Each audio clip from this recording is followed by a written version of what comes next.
Thank you everyone for joining us today.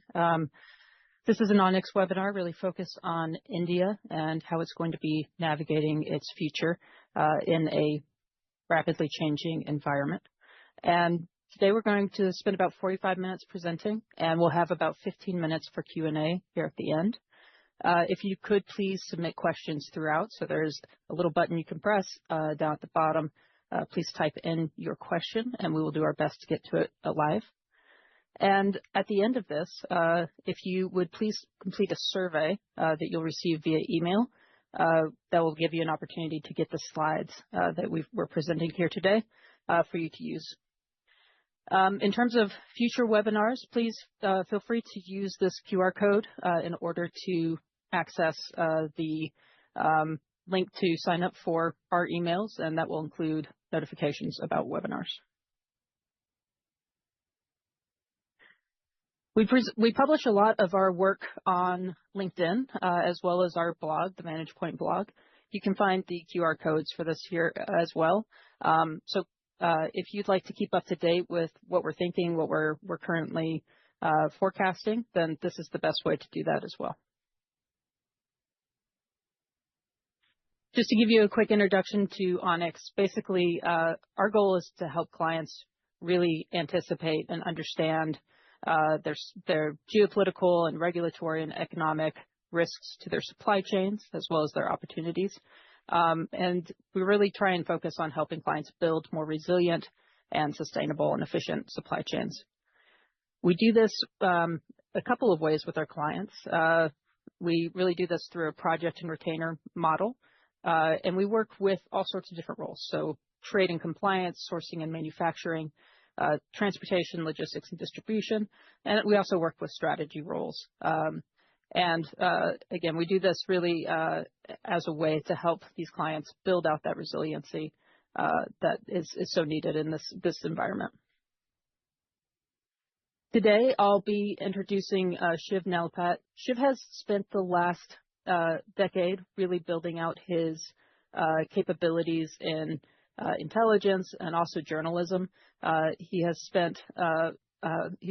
just joined Onyx very recently, so this will be his first webinar, so we're excited to have him.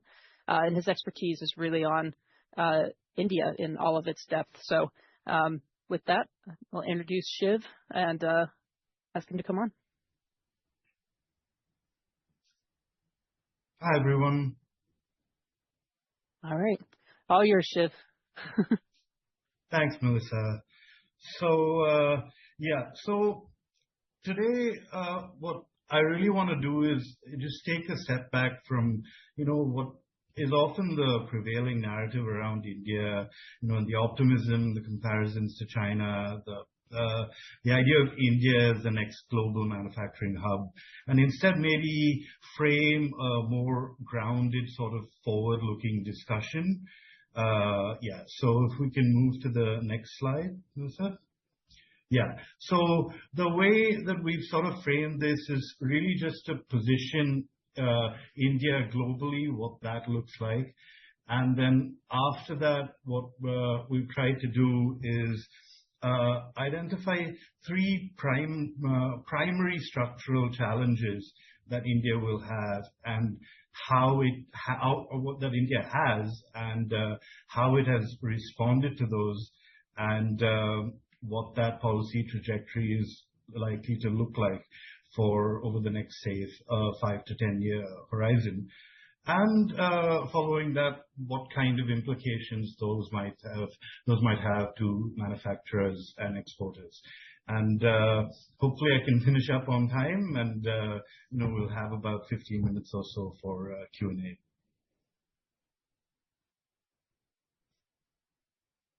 So just really quickly, I think it's probably really worth trying to understand, trying to step back and look at how India's development model really differs from China's. Because much of that expectation around India is still implicitly shaped by that comparison. So really China's growth model was built on centralized coordination. You had large-scale public investment, and really a clear focus on building out complete industrial value chains, I'd say. And it really had the fiscal capacity to do this, and the institutional structure to really pull off a whole system-wide transformation across manufacturing, logistics, and infrastructure. And it's managed to do this within a relatively sort of compressed time frame. But India really operates quite differently as a federal democracy. Economic policy is really not just shaped at the national level, but really across states. And implementation is very much decentralized, and coordination is uneven. And fundamentally, that changes what is possible. China's policy orientation is, been towards self-sufficiency and control and building out their domestic capabilities across the entire value chain. But I would say India's orientation is a lot more pragmatic. It is about diversification and hedging and sort of selective integration into global systems, picking and choosing where what it wants to do and where it can do it and who it wants to deal with. And here, even the foundations of growth are different. China really built its trajectory on heavy industry and deep manufacturing ecosystems. But India's real strength and foundation was services, and now as we move, over the next 5 to 10 years, infrastructure and high tech as well. And India is quite unconventional in the sense that it seems to have leapfrogged that manufacturing stage that countries' developmental path usually goes through. So India still has a very, very large agriculture sector, but manufacturing still accounts for only about 12% of output, and the rest really comes from services. But yeah, I guess the most important point here is that India does not and realistically cannot match China when we're talking about the level of logistics and process efficiency, certainly not in the near term. So when we generally talk about India's export ambitions, it's really critical to recognize that the path it's on is very, very different structurally. It's not a delayed version of China's trajectory, let's put it that way. It's a different model altogether. Melissa, could we move on to the next one? Yeah. So this is essentially how we've thought to frame the webinar. The three challenges that we've sought to look at, the first of which is India's existing competitive base. India is trying to build out its export competitiveness from a starting point where its export composition has remained relatively stable over time, and where deep integrated manufacturing ecosystems, particularly in higher value segments, they're still very much in the infant developing stage. So it's not really a blank slate where India is coming from. And the second challenge here is infrastructure, and more specifically, the interaction between India's own, I guess, infrastructural ambitions and the fiscal reality that it faces. So India has, over the last decade or so, clearly accelerated its logistics build-out, but it is very much doing so now in what is very much a constrained sort of fiscal environment.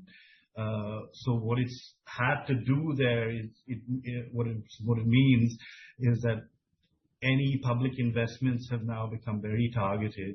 Infrastructure investments are now corridor-based and very phased, let's say, not really systemic in the way that we've seen, in other economies, China being the most notable one.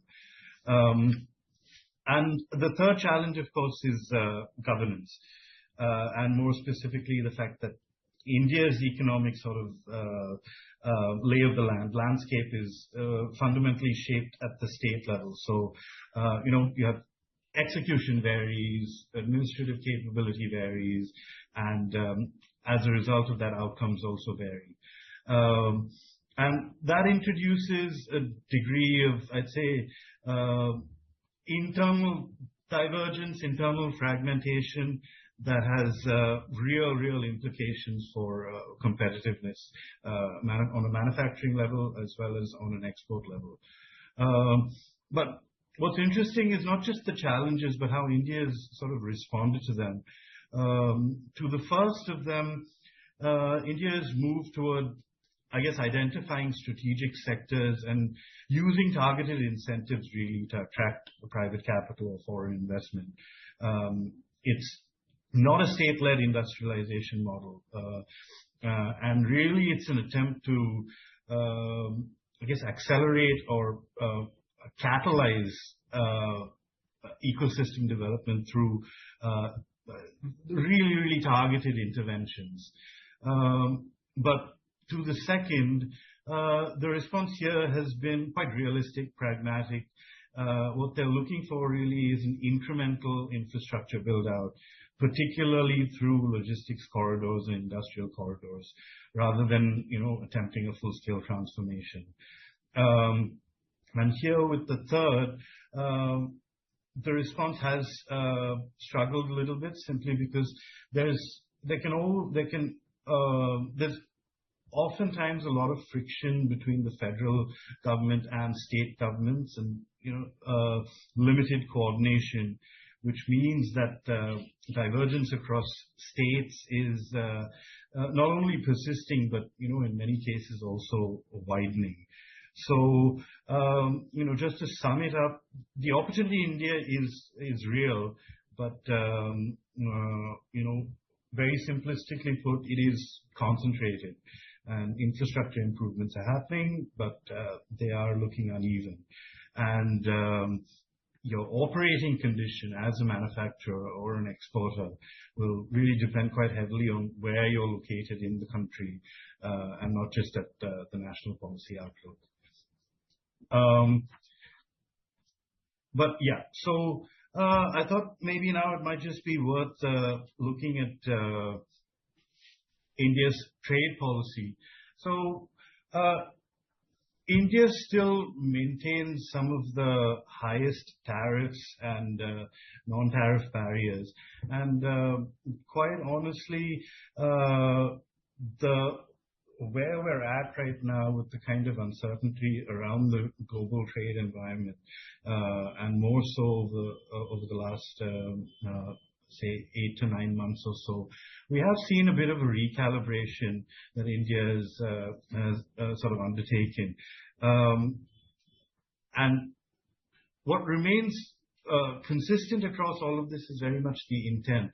But India has started looking for particular sectors, industrial inputs and machinery, especially at the intermediate goods level, where it sees an opportunity to sort of liberalize and open out its economy more. And something that we've seen over the last 2 to 3 years as well is that India is becoming a lot more amenable to establishing bilateral trade partnerships with other countries. We saw this, with several trade deals it made prior to this year, prior to 2026. But I think that's very much been accelerated this year. We've seen India sign BTAs with New Zealand, with Oman, with Bahrain, and of course the two major ones with the UK as well. And the two major ones which are very much in the pipeline, which is the one with the EU bloc and the US trade deal as well. But at the same time,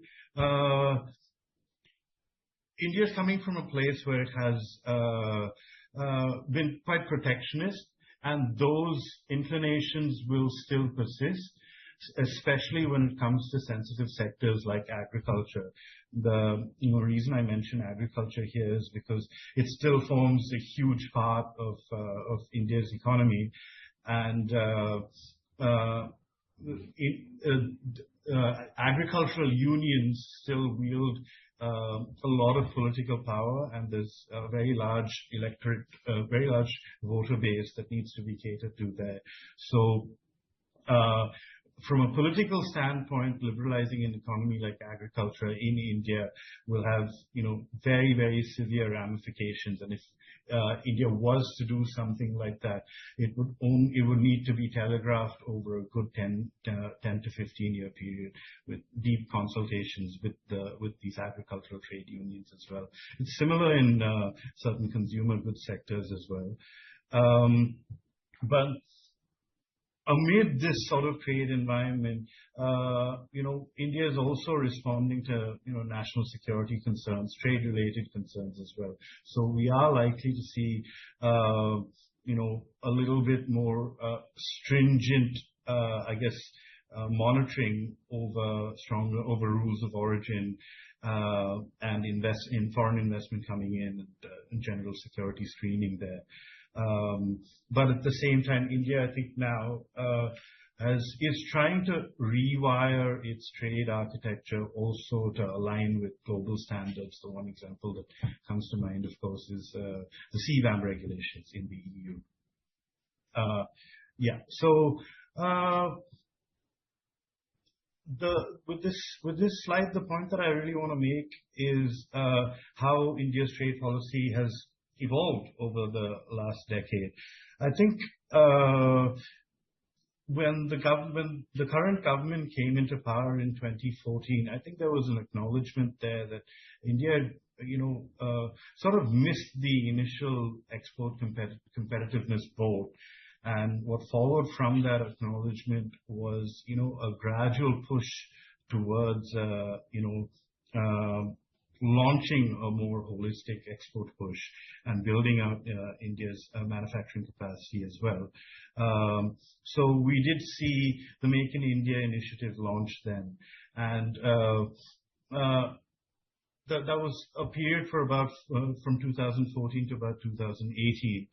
And then I think in 2019, 2020 is when India had another sort of policy inflection moment, where it realized it needed to accelerate its ambitions, or increase the scope of its ambitions, which is when we saw India's flagship scheme, the production-linked incentive scheme, be launched, as well as other sectoral incentives, as well as its key logistics push, which is the Gati Shakti logistics model. And then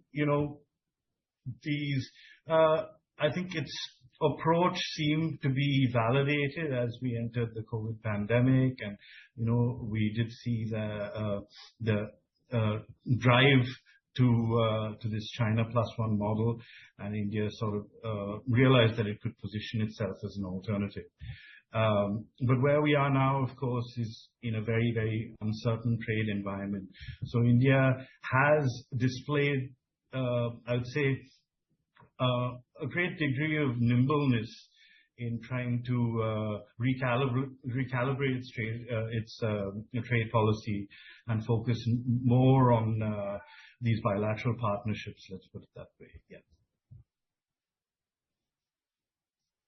So if we can sort of now just move to India's PLI scheme, and specifically because I think this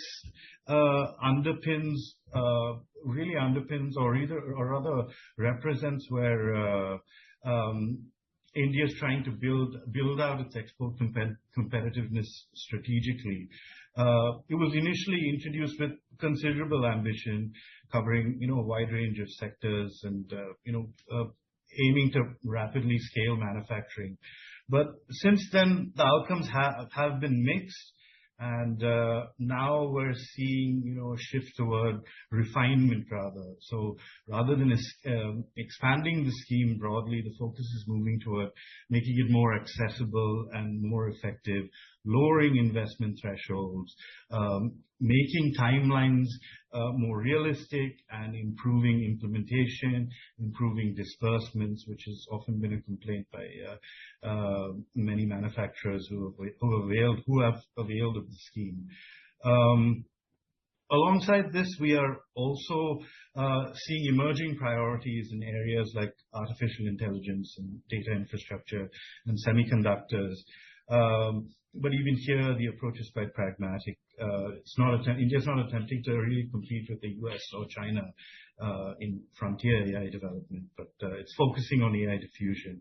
The semiconductor push, on the other hand, is more of a long-term ambition. But just to move the focus now to India's export composition, then this is really where the conversation becomes more grounded. Because the instinct here is always to look at export growth rates, how fast exports are increasing, which sectors are expanding. But it makes sense to also look at what is actually being exported and how that is changing over time. And if you look at the data there, over the last decade, we haven't really seen a rapid transformation in export composition. It's pretty much been relatively stable across all major export categories. The one clear exception here is electronics and electronic equipment, where we have seen a meaningful increase. But even there, it's important to unpack what that growth means.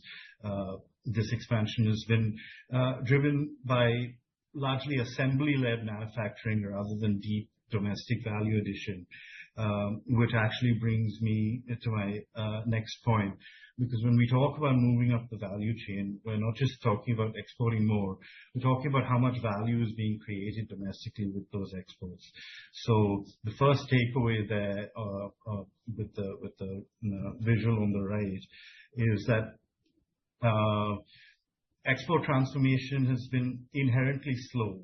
It's not just a function of policy direction. It depends on supply chains, supply ecosystems, workforce skill depth, and integration into global production networks.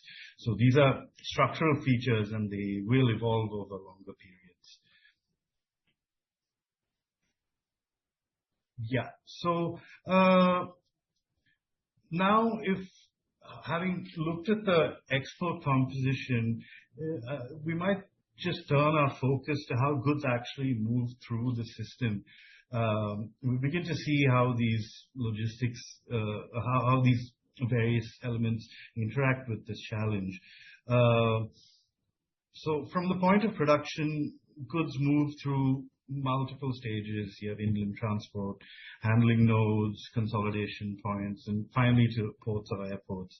And each of these stages introduces its own set of constraints. So road transport can be affected by congestion. Inland handling involves multiple touch points, each coming with their own sort of delays. And coordination between nodes, many of the time across states, is never seamless. So the point is that by the time goods actually reach the port, the cumulative effect of these frictions is compounded and sort of already embedded in the system.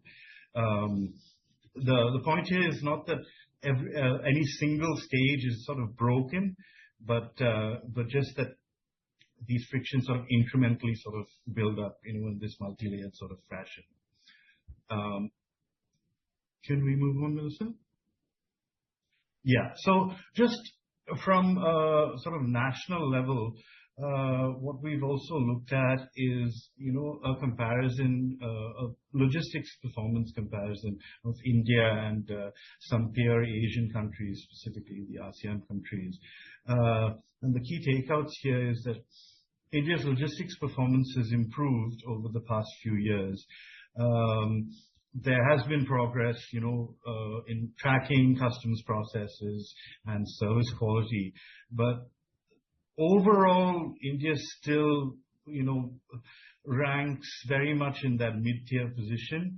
It's broadly comparable to countries like Vietnam in some areas, but still very much lags places like Malaysia and Thailand, particularly when it comes to infrastructure quality and overall system integration.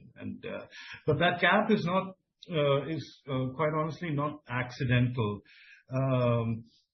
Those countries have cumulatively invested a lot into building out that coordination and execution. But in India's case, it's been quite fragmented. And one of the key reasons for that is because India is dealing with these fiscal constraints as well. As interest payments on its public debt take up a larger share of government expenditure year on year, the room for any large-scale public investment becomes more constrained. So while infra will remain a priority, it cannot expand indefinitely. So what this means is that logistics improvement will continue to be targeted rather than expansive. But yeah, so this brings us to India's dedicated freight corridors, which I'd say are one of the most significant sort of structural upgrades India has undertaken. But it's quite critical to understand what they do and what they don't do. The real benefit of these DFCs is that they separate freight from passenger traffic. So that alone will improve reliability significantly. Freight trains are no longer sort of subject to the same level of disruption, and scheduling becomes more predictable. And that predictability has, very immediate short-term sort of value. For exporters looking to plan shipments, they can do it with a little bit more certainty and coordination with buyers. But what it doesn't really do just yet is dramatically reduce costs. And the reason for that is that really just depends on system-wide efficiency, not just track-level improvements. So for cost to really come down, you will need, these corridors to be utilized more efficiently, which will take time, and then more seamless integration with ports, and then, more efficient sort of first mile and last mile connectivity. But to move on, if we look at now gateway capacity, specifically ports and air cargo, we are seeing that capacity is expanding and throughput is increasing year on year. And importantly, this expansion is broadly keeping pace with trade volumes. So from a pure capacity perspective, ports and airports are unlikely to be the binding constraint going forward. But what that does is really shifts the question. So if the gateways are functioning, then where are the frictions? And the answer sort of lies in how efficiently goods can move to those gateways. In other words, the constraint shifts inland. Because it means that further improvements in export performance are less about expanding throughput capacity at these endpoints and more about improving connectivity and coordination within the country itself. If we can move on to the next slide. Yeah, so we've also looked at the export release times, of course, at the seaports and the air cargo complexes, which are the endpoints, but also at the internal nodes, the inland container depots and the integrated checkposts. I'd say we've seen meaningful improvements in clearance times. Pre-2002, but more recently that pace of improvement has slowed. Because once the major inefficiencies are addressed, any further gains, are harder to sort of achieve. At inland nodes, these ICDs and integrated checkposts, we see noticeable improvements still, single digit sort of year-on-year improvements. But that's also partly because these areas started late. So they started from, generally a lower base. But the main takeout here is that performance still remains quite uneven when we compare India to regional peers as well. It has very much a mixed picture. At these major gateway nodes, India is reasonably competitive, but the consistency across locations still remains a challenge.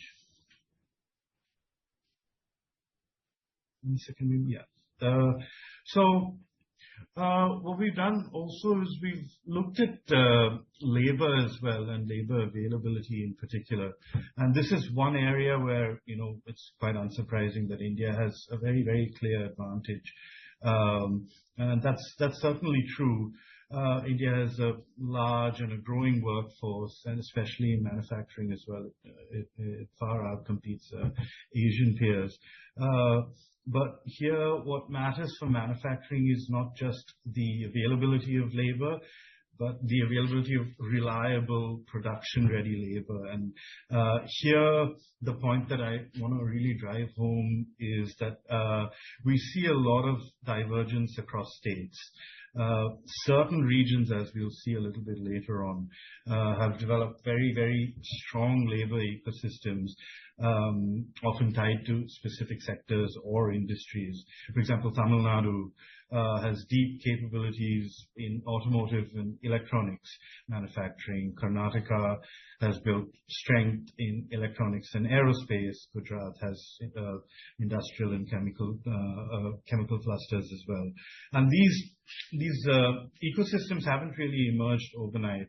They're a result of the first movers among the states who've just generated sustained investment and provided consistent policy support and industry presence.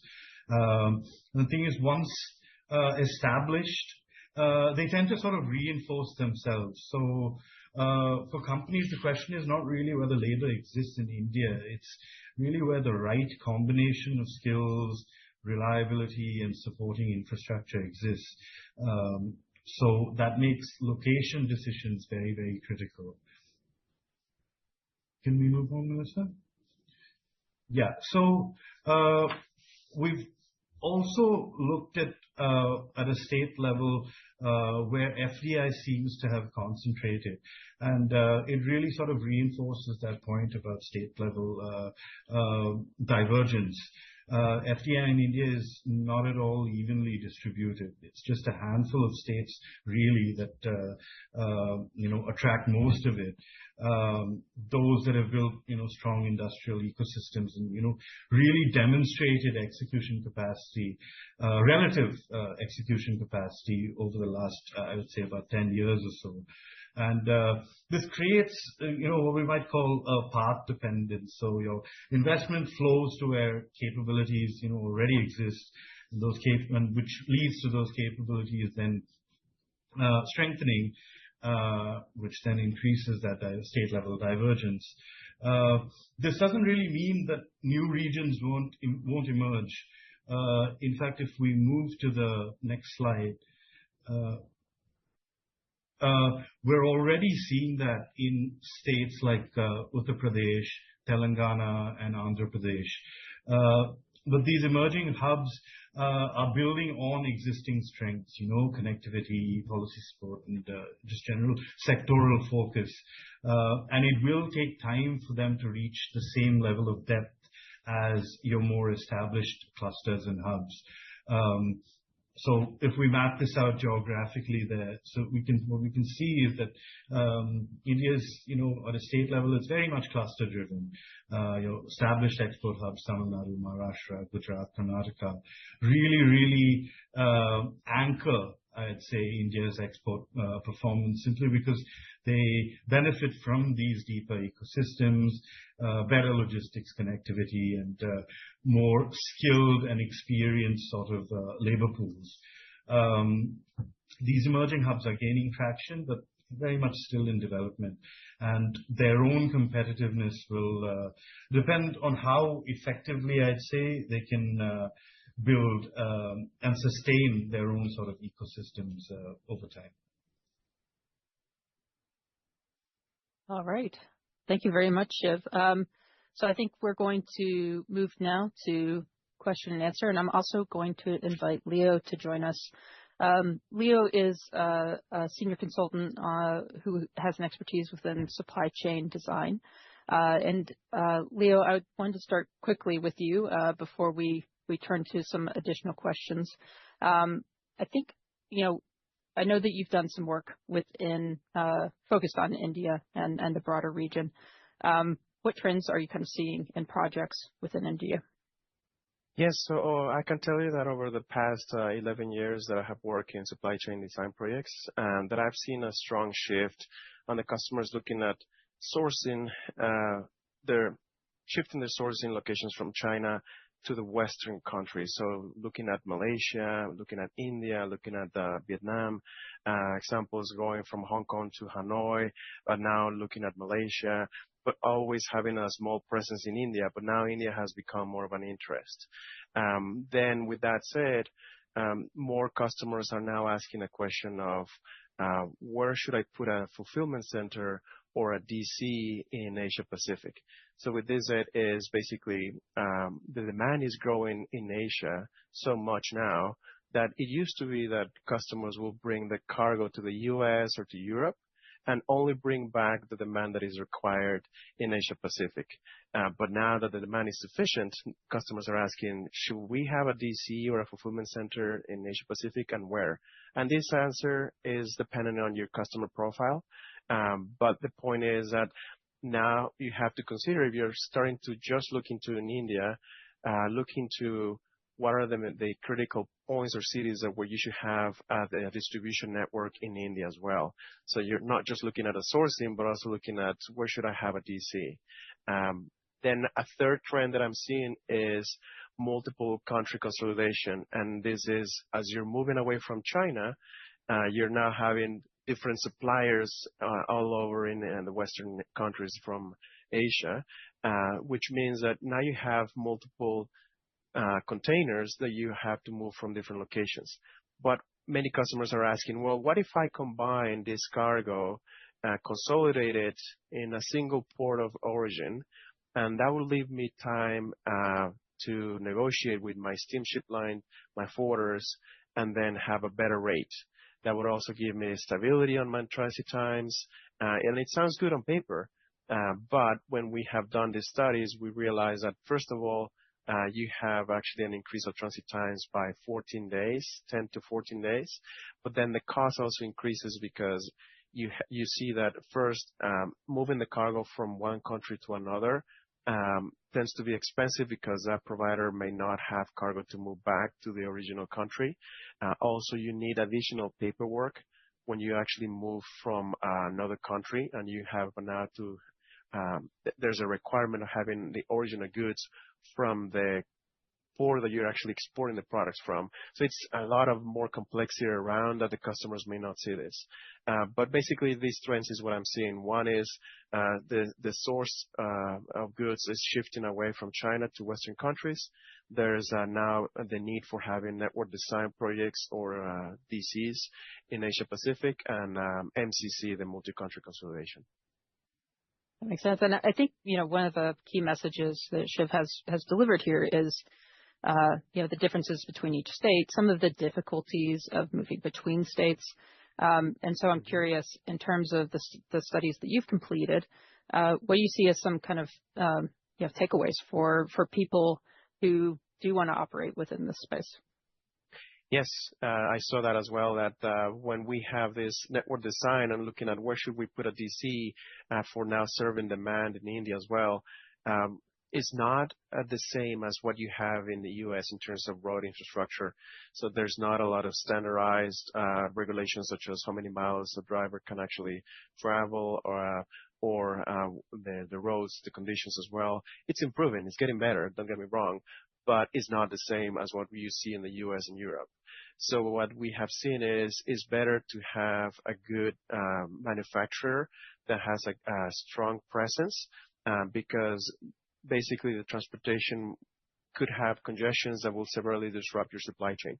So you have to make sure that your supplier is reliable, but also look at already third-party logistics providers that are having a good or strong presence in major metropolitan cities so that you can rely on them because they're moving cargo constantly between these cities, and there's going to be consistency when you move between them. Okay, excellent. Appreciate that. And we're getting some questions in from the audience as well. Please do continue to send those in. We have some questions as well from registration. So please feel free to jump in with those. But for now, I think one of the things that we got asked quite a bit leading into this was really around how India is being impacted by Iran. And of course, that's something that's on everyone's mind. So Shiv, when you're thinking about immediate impacts on India from this crisis in the Hormuz Strait, from U.S. and Israeli strikes on Iran, and Iran's response in the broader region, what do you see as kind of the short-term immediate issues? Yeah, thanks, Melissa. It's a really important question. So quite honestly, on the economic side, the first issue is energy. I mean, India's government has sort of said that crude supply is still relatively secure. But the fact of the matter is that India's own strategic reserves, the estimates sort of vary, but if you were to add them up and then you also add up whatever crude inventories are there at the refineries, we're talking about a 50-day to 70-day sort of buffer time that they have, after which is when we really move into that sort of crisis zone. So there is a little bit of wiggle room or breathing room that India has on the crude side, but where that doesn't exist and what we're actually seeing outplay as a bit of a crisis in India now is with LPG, liquefied petroleum gas, because India doesn't have any strategic reserves for this. And this is, India's, I think what's become quite evident now is very much a sort of the dependence that India has on just a handful of Middle Eastern states for their LPG, specifically Qatar, UAE, and Kuwait.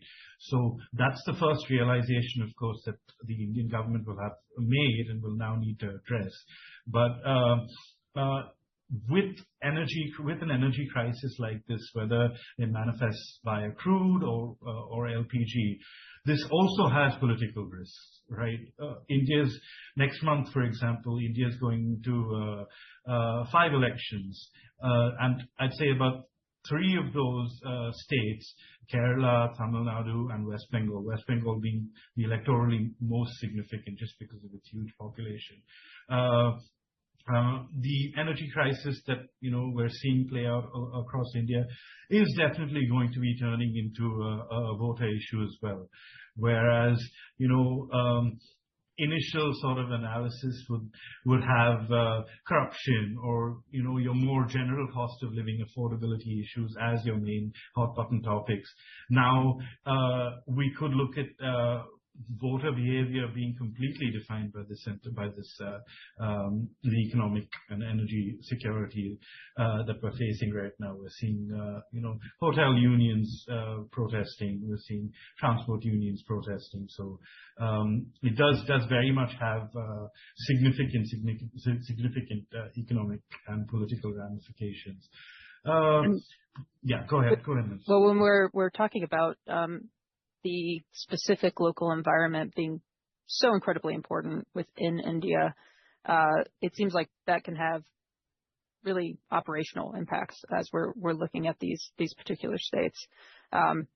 In terms of kind of the broader impacts on the political environment, how do you view, taking a step back from an individual election, how do you view that? So I would say it would very much depend on how the government responds to this from a communications and messaging standpoint. And in my own view, it hasn't been the incumbent government hasn't been very good at that. We saw this play out even at the early stages of the COVID-19 pandemic. I remember the date, in fact, was March 28th. I think the government came out with an announcement that the entire country was going into a lockdown about 12 to 14 hours before it did. So you can just imagine the kind of chaos that it would cause across the entire country, right? So the messaging has to be a little bit more transparent on this. But, if you're looking at the political risk that it might cause the incumbent government on a longer term, I would say that's a little bit less of an issue, simply because there's a lot of fragmentation within India's political opposition. The current sort of political coalition led by the BJP, we saw it play out in the elections. They had a record percentage of voters voting for them, and the second largest party, of course, is fundamentally the Indian National Congress, and we saw their vote share fall from the previous election. So, because of the frictions between various opposition parties, the INC or whether it's other regional parties, they're not able to really put up a unified front, as a real alternative to the government that we're seeing right now. And in terms of, so it sounds like a lot of the focus is on energy, but also the secondary impacts from that. So it's not just being able to import oil, or natural gas, but also LPG in particular, which has its own kind of political associated repercussions. And down the line, I think what we're seeing in a lot of places is just this impact on the cost to produce, right? So India has very much a capability to refine oil, and it could do so from many different places. It's obviously going to cost more. Natural gas is a little bit more difficult to get on the open market. Certainly, it's a smaller, less liquid market. And ultimately, the impact on production costs within India is the big question. There is a bit of an advantage in that India remains very coal dependent for its electricity. Does that sound about right to you, Shiv? Yeah, that's right. And I also think, obviously there could be lots of twists in the tail over the next month and a half. That sort of strategic approach that India has always had since really independence, the principle of non-alignment, can actually work in India's favor if it manages to do so. If it manages to do so sensitively, because as a result of that, certainly when it comes to crude, it has a more sort of diverse crude import portfolio. Russia, for instance, might be one of the biggest benefiters of in relation to India's crude sort of imports.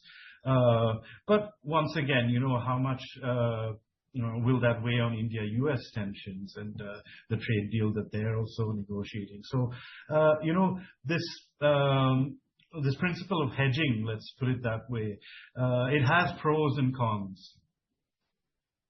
Now, I think we've got a question specifically about the U.S. trade deal. So maybe we could dive into that a little bit. Shiv, can you speak to how you see that playing out? What are you currently seeing from the Indian side?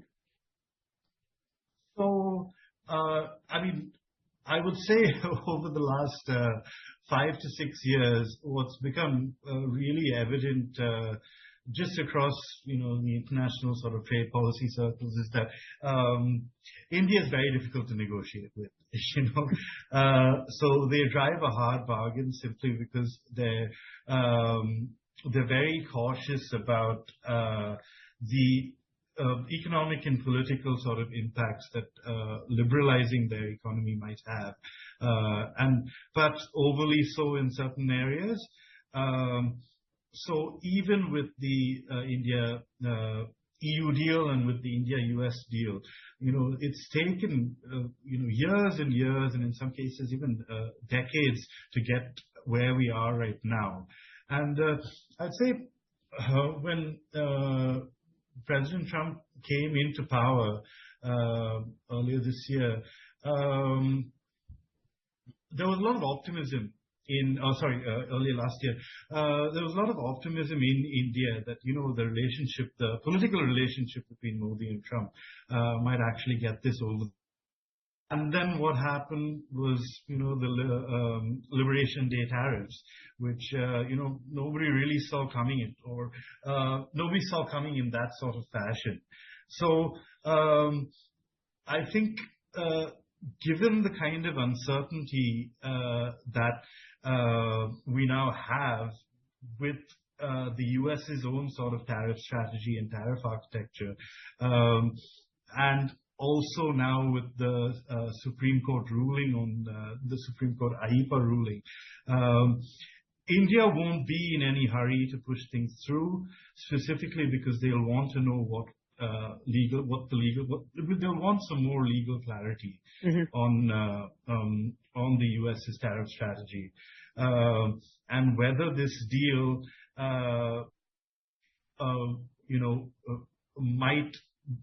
might be the foundations of this deal itself might collapse at any point in time. So do you believe, so we've seen like in a couple of other places, right? We've seen Malaysia come out and say explicitly, we're not adhering to this deal. And frankly, it's somewhat driven by the events of Iran. Maybe I would love to have Suryo on to ask, but to understand a little bit more deeply. But there is a lot of sense of concern for Iran and its population, and it's resulted in this kind of pushback on the Malaysia deal. We've also seen the United States making some important concessions, right? So now, not much detail has emerged yet, but we had, we've heard that USTR Greer is willing to make some concessions on steel derivatives with the EU, for instance. And, it's an interesting time where the United States seems to be heavily constrained. The administration seems to have limited bandwidth to maneuver here. It might be more open to concessions. Do you think India might press more aggressively here? I certainly think so, given the way that they've negotiated in the past. I would say it's very much in their strategic interest to, draw this out at this point in time, to sort of draw it out and not jump into something too hastily. Just to see, what kind of pressure it can exert on the US, and, what kind of concessions, or whether it can sort of water down some of the commitments it has made to the US in the original sort of US-India trade framework. Because if I remember the number, I think it was about 500 billion in investments over, I think, a 10-year period of time or so. I'm not sure if the time frame was 10 years. But that is a significant amount. I mean, it's difficult to see how you do something like that. So, but ultimately, it's just a framework. So, it's not been legally vetted. So I think, it would be in India's sort of strategic interest to do that, to protract it out, draw it out as much as possible. And I think that, I think there's this question for a lot of negotiators right now is, do you act now while the U.S. administration is obviously in some distress, essentially facing pretty significant net negative popular perceptions on particularly the war, or do you wait to see what happens post midterms and see how the administration fares there. You may come out of the end of the midterms with a more powerful Trump administration, more willing and able to take on some of these more retributional actions, or we may see a further weakening. And so the question is, when do you act? And it sounds like India may choose to act sooner rather than later. Yeah, so that's the thing, right? You mentioned the midterms, but of course, then there's the Section 301 tariffs as well, which is a little bit more of an immediate sort of issue. So we have timelines for that as well, right? So at the end of May is when I understand the hearings and the consultation period ends. So I think we'll have a little bit more clarity between that end May period and end June period, which is also when I think the 122s expire, the Section 122 tariffs. So we'll have a little bit more clarity on the US's trade approach, not just towards India, but globally, more broadly. And I think one of the questions is essentially, where will the tariffs land? And while all we can do is kind of look at the constraints and likelihoods, right? I would say that I tend to believe that the United States really needs to keep India in a relatively good position compared to other sourcing markets, just simply because of its scale. And if you think about the United States essentially pursuing decoupling from China, which I believe it still is, ultimately it really needs that manufacturing base. There's not much choice from the United States. That doesn't mean that we might see a few points difference, right? And that could be significant for those moving goods in and out of India. Yeah, Yeah, go ahead. Sorry. I was going to add that what I've seen as well in other customers is that they're now splitting the sourcing in different countries so that depending on the tariff, you have sourcing in India for products going into certain regions in Latin America, and then other sourcing going into the US. And really depends on the products and the tariffs that you have. But basically, you are now splitting your sourcing, which maybe you are already doing it at some portion, but now you have the excuse to do it so that you don't pay the tariffs. So it's something to consider as well. Absolutely. And so we only have about 2 minutes left. So I wanted to make sure we got to at least one more of these questions. One of them is about the relationship between India and China. Specifically, how are trade relations between these two playing out? So more recently, we have seen a bit of a thaw between India and China. We've seen more diplomatic engagement. We've seen more disengagement troop disengagement at these border areas. I think, there have been about 24 or 25 rounds of negotiations. But it's the more recent ones where we're actually seeing some actual progress being made there. And then recently, India has also relaxed some of its rules on Chinese investment. So I don't think India's approach to China is going to, long-term strategic approach to China is going to change at all. But, I think it's promising to see that, a softening of tensions between the two, since the Galwan Valley Clash, I believe it was in 2022. And also in the near term, it very much makes sense for, India to, maintain strong relations with China, simply because China has huge economic leverage over India. I mean, as far as input dependence goes, on a manufacturing level,